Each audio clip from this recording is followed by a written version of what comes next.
ngayong araw na ito, siyempre, especially kay Lolo Ray. Maraming salamat. Sa lahat po ng mga bisita nandito, gusto mo magpasalamat sa inyo, especially sa mga una, makapal po ang kanya. So ngayon po, before po ending ng aking message, meron na po share sa inyo yung pamumuhay ko dito since 2020-2024. Sa mga nakapulat po ng plan siya, yung website ko kasi ako na bakit yung 2023-2024 yung the best experience para sa akin. So, unahin ko muna ng 2020, so June 20, 2020, nakita kami ni Tatay sa Divisoria. Pero di po ako na-expect noon na mapupunta po sa ganun yung buhay. Then, yun, kasi tuloy-tuloy, 2021, just 2020 din po, or 2021, February, sila ko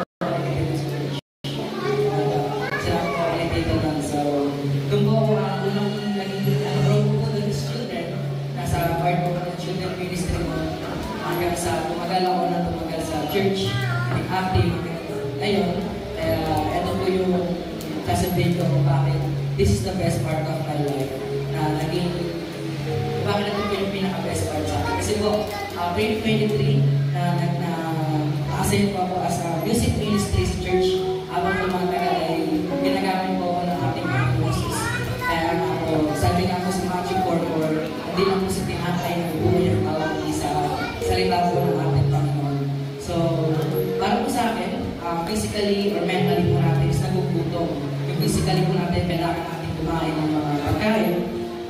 Siyempre, yung spiritually po natin is ito po yung salita po ng ating Panginoon Diyos. Yung nga po, my one of the best mentor po is Tito June, si Kuya Jason, and si Tatay. So, ngayon po is lagi po ako nagtatanong kay Kuya Jason sa pag meron po akong mga bagay na naguguluhan about Bible, kasi hindi pa naman po talaga totally alam po or wala po talaga masyadong alam sa Bible. Meron po akong makakunting alam, pero hindi ko po siya fully na alam. Kaya yun, lagi po, every night, lagi po nagtatanong kay Kuya Jason kasi ang tanong, totoo ba yung nakasulat sa Bible na to? Tapos isa sa tumatak sa akin na sinabi sa akin kay Sir, do you believe in John 3:16? Sabi ko, okay, so naniniwala ako sa John 3:16. Kasi nga po, di ba, sapagkat ganun na lamang ang pag-ibig nito sa sanlibutan, kaya binigay niya ka isa-isang buntong na anak, unang upang kung sinusulat ka sa kanya, hindi magkakaroon ng buhay na tumutulong. Kumbaga napakasarap po sa natin yung marinig natin na ilalay ng ating Panginoon Jesus yung kanyang bugtong na anak para sa atin or nakasalanan po natin na nangyayari.